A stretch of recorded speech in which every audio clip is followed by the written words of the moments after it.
Hi friends, അസ്സലാമു അലൈക്കും. ബിസ്മി കിച്ചണിലോട്ട് എല്ലാവർക്കും സ്വാഗതം. ഇന്ന് നമ്മളൊരു ലഞ്ച് റെസിപ്പിയാണ് ചെയ്യുന്നത്. അപ്പോൾ നമുക്ക് എങ്ങനെയാണെന്ന് നോക്കാം. അതിനായിട്ട് 250 ml കപ്പിൽ 2 കപ്പ് ബസ്മതി റൈസാണ് എടുത്തിട്ടുള്ളത്. പകരം നിങ്ങൾ ബിരിയാണി വെക്കുന്ന ജീരകശാല റൈസ് അതൊക്കെ ആണെങ്കിലും ഏതാണെങ്കിലും മതിയാവും കേട്ടോ. അപ്പോൾ ഞാൻ ബസ്മതി റൈസ് എടുത്തു എന്ന് മാത്രമേ ഉള്ളൂ. നന്നായിട്ട് കഴുകിയതിന് ശേഷം ഒരു 10 മിനിറ്റ് കുറച്ചധികം വെള്ളം ഒഴിച്ചിട്ടൊന്ന് സോക്ക് ചെയ്ത് വെച്ചിട്ടുണ്ട്. അപ്പോൾ ഇനി നമുക്ക് അടുത്തതായിട്ട് വേണ്ടത് ചിക്കനാണ്. ഞാൻ 250 ഗ്രാം ചിക്കൻ എടുത്തിട്ടുണ്ട്. ഇപ്പോൾ എല്ലുള്ള പീസോ എല്ലില്ലാത്ത പീസോ ഏതായാലും കുഴപ്പമില്ല. ഇതിലേക്ക് ആവശ്യത്തിനുള്ള ഉപ്പ് ചേർത്ത് കൊടുക്കുക. പിന്നെ ഒരു 1/2 ടീസ്പൂണോളം വരുന്ന ഗരം മസാല ചേർത്ത് കൊടുക്കുക. 1 ടീസ്പൂൺ വരുന്ന നിറച്ചെടുക്കണം കേട്ടോ. 1 ടീസ്പൂൺ നിറച്ച് കുരുമുളക് പൊടി കൂടെ ചേർത്ത് കൊടുക്കുക. അതിനുശേഷം ഇതിലേക്ക് 2 ടേബിൾ സ്പൂൺ തൈര് കൂടെ ചേർത്ത് കൊടുക്കാം. ഒരുപാട് പുളിയില്ലാത്ത തൈരാണ് ഞാൻ എടുത്തിട്ടുള്ളത്. നല്ല പുളിയുള്ള തൈരാണെങ്കിൽ 1 ടേബിൾ സ്പൂൺ ചേർത്താൽ മതി. എല്ലാം കൂടി നന്നായിട്ടൊന്ന് മിക്സ് ചെയ്യാം. അതിനുശേഷം സമയമുണ്ടെങ്കിൽ 1 മണിക്കൂറൊക്കെ വെക്കുക, ഇല്ലെങ്കിൽ ഒരു 20 മിനിറ്റെങ്കിലും ജസ്റ്റ് ഒന്ന് വെച്ചിരിക്കണം കേട്ടോ. ഇത് അരവ് തേച്ച ഉടനെ നമ്മളിത് റെഡിയാക്കി എടുക്കരുത്. അപ്പോൾ ഞാനിത് കുറച്ച് സമയം വെക്കുന്നുണ്ട്. ഒരു 20 മിനിറ്റൊക്കെ ഞാനിത് റെസ്റ്റ് ചെയ്യാൻ വെക്കുന്നുണ്ട്. സമയം ഉണ്ടെങ്കിൽ നിങ്ങൾ 1 മണിക്കൂറോ 2 മണിക്കൂറൊക്കെ വെക്കുന്നുണ്ട് കേട്ടോ. അപ്പോൾ അത് ഞാനൊരു 20 മിനിറ്റ് വെച്ചതിന് ശേഷം ഇത് ഞാനിതൊന്ന് ഫ്രൈ ചെയ്തെടുക്കാൻ പോവുകയാണ്.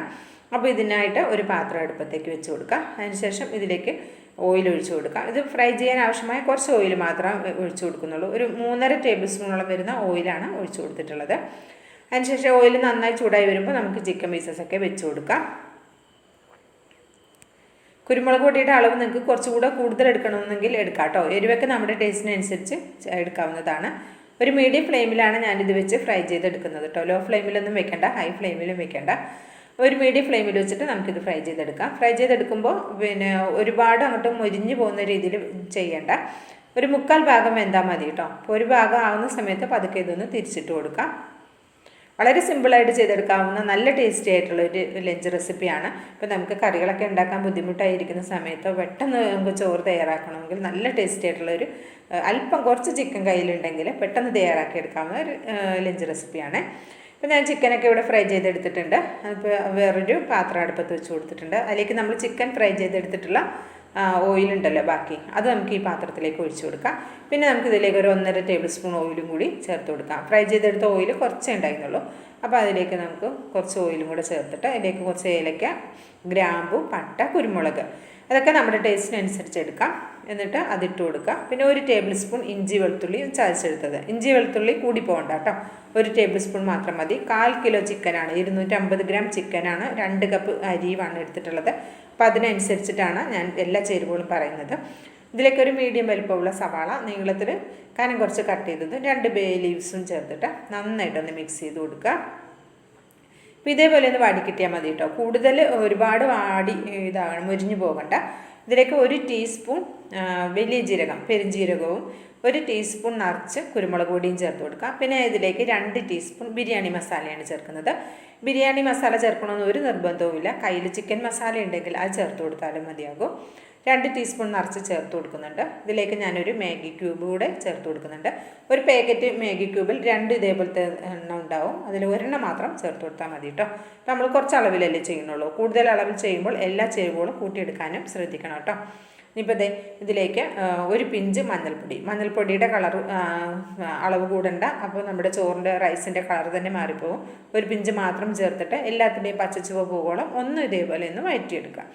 ഇനി ഇതിലേക്ക് നമ്മളിവിടെ വെള്ളത്തിലിട്ട് വെച്ചിട്ടുണ്ടായിരുന്ന റൈസ് ഞാനൊന്ന് ഒരു അരിപ്പയിലേക്ക് ഊറ്റിയെടുത്തിട്ടുണ്ടായിരുന്നു. ആ റൈസും കൂടെ ഇതിലേക്ക് അരി കൂടെ ചേർത്ത് കൊടുക്കാം.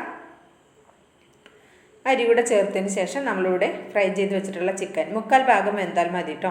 അത്രയും ഫ്രൈ ചെയ്തെടുത്താൽ മതി. ഇനി നമ്മൾ വേവിക്കാനുള്ളതുകൊണ്ട് അപ്പോൾ ആ ചിക്കനും കൂടി ചേർത്ത് കൊടുത്തിട്ട് നമുക്കിതിലേക്ക് പച്ചമുളക് ചേർത്ത് കൊടുക്കാം. 3 പച്ചമുളകാണ് ഞാൻ എടുത്തിട്ടുള്ളത്. അത്യാവശ്യം നല്ല എരിയുള്ള പച്ചമുളകാണ് കേട്ടോ. ഇതിലേക്ക് ആ പച്ചമുളക് ചേർത്തിട്ട് കുറച്ച് മല്ലിയിലയുടെ പകുതി മാത്രം പുതിനയിലയും ചേർത്ത് കൊടുക്കാം. മല്ലിയില ഒരല്പം കൂടെ കൂടിയാലും കുഴപ്പമൊന്നുമില്ല കേട്ടോ. അതൊക്കെ നമ്മുടെ ടേസ്റ്റിനനുസരിച്ച് ചേർക്കാം. എന്നിട്ട് നന്നായിട്ട് ഇതുപോലെ ഒന്ന് മിക്സ് ചെയ്തെടുക്കാം. നമ്മൾ ചേർത്തിട്ടുള്ള ഉള്ളിയും അരവും എല്ലാം ഈ അരിയിലും ചിക്കനിലേക്കൊക്കെ പിടിക്കുന്ന മാതിരി ഇതേപോലെ ഒന്ന് മിക്സ് ചെയ്തതിന് ശേഷം വെള്ളം ഒഴിച്ചു കൊടുക്കാം. ഞാനൊരു 6.5 കപ്പ് വെള്ളമാണ് ഒഴിച്ചു കൊടുത്തിട്ടുള്ളത്. 2 കപ്പ് അരിക്ക് ബസ്മതി റൈസ് ആയതുകൊണ്ടാണ് 6.5 കപ്പ് വെള്ളം ഒഴിച്ചു കൊടുത്തിട്ടുള്ളത്. നിങ്ങൾ എടുക്കുന്ന അരിയുടെ വേവിനനുസരിച്ച് വെള്ളത്തിൻ്റെ അളവ് ഒന്ന് ശ്രദ്ധിച്ച് ചേർത്താൽ മതി കേട്ടോ. അതിനുശേഷം ഇതിലേക്ക് ആവശ്യത്തിനുള്ള ഉപ്പ് ചേർത്ത് കൊടുക്കാം. ഉപ്പ് ചേർത്തതിന് ശേഷം നന്നായിട്ടൊന്ന് മിക്സ് ചെയ്തിട്ട് ഇതിലേക്ക് നമുക്ക് നാരങ്ങയുടെ നീര് കൂടെ ചേർത്ത് കൊടുക്കണം. ആ ചിക്കനിലും അരിയിലും ഒക്കെ ചോറിലും ഒക്കെ ഒരു ചെറിയൊരു പുളിപ്പൊക്കെ പിടിക്കും. അതിന് വേണ്ടിയിട്ട് ഒരു വലിയ നാരങ്ങയുടെ പകുതി മാത്രമാണ് എടുത്തിട്ടുള്ളത്. നന്നായിട്ടൊന്ന് പിഴിഞ്ഞ് ഇതിലേക്ക് ചേർത്ത് കൊടുത്തിട്ട് നന്നായിട്ട് മിക്സ് ചെയ്യുക. മിക്സ് ചെയ്തതിന് ശേഷം മീഡിയം ഫ്ലെയിമിൽ വെച്ചിട്ട് ഇത് നന്നായിട്ടൊന്ന് തിളച്ച് വരും. തിളച്ച് വന്നതിന് ശേഷം ഇത് പറ്റ ലോ ഫ്ലെയിമിൽ വെച്ചിട്ടാണ് നമ്മൾ കുക്ക് ചെയ്തെടുക്കുന്നത്. അപ്പോൾ വളരെ സിമ്പിളായിട്ട് നമുക്ക് ചെയ്തെടുക്കാൻ പറ്റും കേട്ടോ. അപ്പോൾ നമുക്കിതൊന്ന് അടച്ചു വയ്ക്കാം. പ്രത്യേകിച്ച് കറികളൊന്നും ഇല്ലാത്ത സമയത്ത് പെട്ടെന്ന് റെഡിയാക്കി എടുക്കാം. പിന്നെ ഇത് നന്നായിട്ട് തിളച്ച് വന്ന സമയത്ത് ഞാൻ ലോ ഫ്ലെയിമിലേക്ക് ആക്കിയിട്ട് ഒരു 10 മിനിറ്റാണ് കേട്ടോ എനിക്ക് കുക്കിംഗ് ടൈം എടുത്തിട്ടുണ്ടായിരുന്നത്. ഇത് നമുക്ക് സ്കൂളിലേക്കോ ഓഫീസിലേക്കോ ഒക്കെ കൊടുത്തയക്കാൻ പറ്റിയ നല്ല ടേസ്റ്റി ആയിട്ടുള്ള ഒരു അടിപൊളി റൈസാണ് കേട്ടോ. അപ്പോൾ അത് ഇവിടെ കുക്കായി വന്നിട്ടുണ്ട്. ഞാൻ നന്നായിട്ട് ഒന്ന് മിക്സ് ചെയ്ത് നോക്കുകയാണ്. കണ്ടോ, നന്നായിട്ട് വെന്ത് വന്നിട്ടുണ്ട്. നല്ല അടിപൊളി മണമാണ് കേട്ടോ വരുന്നത്. ഒരുപാട് ചേരുവകളൊന്നുമില്ല. വളരെ സിമ്പിളായിട്ട് ചെയ്തെടുക്കാവുന്ന നല്ലൊരു അടിപൊളി റൈസാണ്. ഇനി നമുക്ക് ഫ്ലെയിം അങ്ങോട്ട് ഓഫാക്കി കൊടുത്തേക്കാം. അതിനുശേഷം നമ്മളിത് അടച്ച് വെക്കരുത് കേട്ടോ. കുറച്ച് നേരം ഒന്ന് തുറന്ന് വയ്ക്കുക. ഒരു 5 മിനിറ്റോളം ഒന്ന് തുറന്ന് വെച്ചതിന് ശേഷം നമുക്കിത് സെർവ് ചെയ്തെടുക്കാം. അപ്പോൾ ഞാൻ ഇതൊരു പാത്രത്തിലേക്ക് സെർവ് ചെയ്യുകയാണ്. അപ്പോൾ ഇത്രേ ഉള്ളൂ. വളരെ സിമ്പിളായിട്ട് ചെയ്തെടുക്കാവുന്ന നല്ല ടേസ്റ്റി ആയിട്ടുള്ള ഒരു അടിപൊളി റൈസാണ്. ഇഷ്ടമായിട്ടുണ്ടെങ്കിൽ ഒന്ന് ട്രൈ ചെയ്ത് നോക്കണം. അഭിപ്രായം അറിയിക്കണം. ലൈക്കും ചെയ്യണം കേട്ടോ. ബിസ്മി കിച്ചൺ എന്ന യൂട്യൂബ് ചാനൽ സബ്സ്ക്രൈബ് ചെയ്ത് കാണുന്ന എൻ്റെ എല്ലാ കൂട്ടുകാരും ഒന്ന് സബ്സ്ക്രൈബ് ചെയ്ത് അടുത്ത് വരുന്ന ബെല്ലൈക്കൺ ഒന്ന് എനേബിൾ ചെയ്ത് വെച്ചാൽ നമ്മളിടുന്ന വീഡിയോസിൻ്റെ നോട്ടിഫിക്കേഷൻ ഞങ്ങളിലേക്ക് എത്തും. ഇൻഷാ അല്ലാഹ് അടുത്തൊരു വീഡിയോ വേണ്ടി വരെ എല്ലാവർക്കും